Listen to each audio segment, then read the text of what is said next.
So hello guys, তোমরা সবাই কেমন আছো? আশা করি সবাই ভালোই আছো। তো বাংলার যে স্টাইলিশ লেখাগুলো কিভাবে অ্যাড করবেন পিক্সার্টস অ্যাপেতে, তো চলুন ভিডিওটি দেখে নেওয়া যাক। বন্ধুরা, প্রথমে কি করবেন, ক্রোম ব্রাউজার ওপেন করে নেবেন। ক্রোম ব্রাউজার ওপেন করার পর এখানে টাইপ করবেন যে লিপিঘর। তো লিপিঘর টাইপ করার পরে এখানে একটা ইন্টারফেস আসবে, যে এখানে ফ্রি ফন্ট দেখতে পাচ্ছেন। এই ফ্রি ফন্টে ক্লিক করবেন। ফ্রিতে তোমরা ডাউনলোড করতে পারবেন যে স্টাইলিশ যে লেখাগুলো। তো এই ফ্রি ফন্টে ক্লিক করে দেবেন। তো ক্লিক করে দেওয়ার পর এখানে তোমরা চুজ করে দেবেন যে কোনটা তোমার পছন্দ, যে ডাউনলোড করতে চান। তো আমি এই লেখাটা বেছে নেব, এই স্টাইলটা। তো এটা ডাউনলোড করার জন্য এখানে ডাউনলোডে ক্লিক করবেন। তো ডাউনলোড ক্লিক করে দেওয়ার পর একটি ইন্টারফেস আসবে। তো নিচের দিকে স্লাইড করবেন একটু, এখানে দেখতে পাবেন ডাউনলোড বলে অপশানটা ক্লিক করে দেবেন। তো এখানে টিক অপশান দিয়ে টিক করে নেবেন, তারপরে আবার ডাউনলোড। তো ডাউনলোড হওয়া শুরু হয়ে গেছে, দেখতে পাচ্ছেন। তোমরা দেখতে পাচ্ছ যে আমার ফাইলটি ডাউনলোড হয়ে গেছে এখানে। তো দেন তারপরে কি করবেন, প্লে স্টোর ওপেন করে নেবেন। তো ওপেন করার পরে একটি আমাদের ফাইল ম্যানেজার প্রয়োজন পড়বে। তো সেই ফাইল ম্যানেজারের নামটা কি, তো জেড আর্চিভার নামে সার্চ করবেন। তো অটোমেটিক চলে এসেছে। তো এটা তোমরা ডাউনলোড করে নেবেন। তো এখান থেকে আমরা ওপেন করে নেব। তারপরে ডাউনলোড অপশানে ক্লিক করব।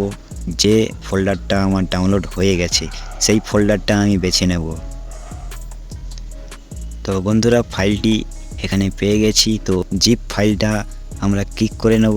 তো ক্লিক করে নেওয়ার পরে এখানে দেখতে পাবেন যে এক্সট্রাক্ট বলে যে অপশানটা আছে, সেই এক্সট্রাক্ট ক্লিক করে নেবেন। তারপরে উপরে দেখতে পাবেন যে প্লাস আইকন, সেই প্লাস আইকনে ক্লিক করে নেওয়ার পরে নিউ ফোল্ডার। তো নিউ ফোল্ডারে যাবেন। তারপরে এখানে নিউ ফোল্ডার একটা ক্রিয়েট করে নেবেন। তো আমি লিখে দেবো যে বাংলা ফন্ট। তো বাংলা ফন্ট নামে ক্রিয়েট হয়ে গেল। তারপরে এখানে যে নিচে দেখতে পাচ্ছেন একটি তীর চিহ্ন, সেই তীর চিহ্নতে ক্লিক করে দেবেন। ক্লিক করে দেওয়ার পরে এক্সট্রাক্ট হয়ে গেল। তো ক্লিক করে দেওয়ার পরে যে বাংলা যে স্টাইলিশ ফন্টটি, লেখাটি একদম রেডি হয়ে গেছে যে পিক্সার্টেতে অ্যাড হওয়ার জন্য। তো আমরা চলে যাব এখন পিক্সার্ট অ্যাপেতে। তো পিক্সার্ট অ্যাপটি ওপেন করে নেবেন। তো এখানে প্লাস আইকনে ক্লিক করব। দেন তারপরে এডিট এ ফটো, তারপরে একটি আমরা ফটো সিলেক্ট করে নেব। তো এই ফটোটা আমি সিলেক্ট করে নিচ্ছি। দেন তারপরে এখানে টেক্সট অপশান আছে, টেক্সটে ক্লিক করব। দেন তোমরা যা কিছু লিখতে পারেন। তো এখানে আমি আমার সোনার বাংলা লিখেছি, তো তোমরা যা কিছু লিখতে পারেন। তো দেন এখান থেকে টিক অপশান থেকে টিক করে নেবেন। দেন তারপরে এখানে একটি তীর অপশানটি দেখতে পাচ্ছেন, এখানে তীর চিহ্নতে ক্লিক করে দেবেন। দেন তারপরে এখানে মাই ফন্ট বলে যে অপশানটা আছে, সেই মাই ফন্টে ক্লিক করে নেবেন। দেন তারপরে অ্যাড ফোন, এখানে দেখতে পাচ্ছেন অ্যাড ফোন, এখানে ক্লিক করে এখান থেকেই আমরা অ্যাড করব। তারপরে আবার অ্যাড ফন্টে ক্লিক করব। ক্লিক করে দেওয়ার পরে এখানে দেখতে পাচ্ছেন উপরে তিনটে রেখা আছে, সেই রেখাতে ক্লিক করে নেবেন। তারপরে যে তোমার যে ফোনের নাম, সেই নামটাতে ক্লিক করে নেবেন। ক্লিক করে দেওয়ার পরে তোমার ফোনে যতগুলো ফাইল আছে সেই ফাইল ওপেন হয়ে যাবে।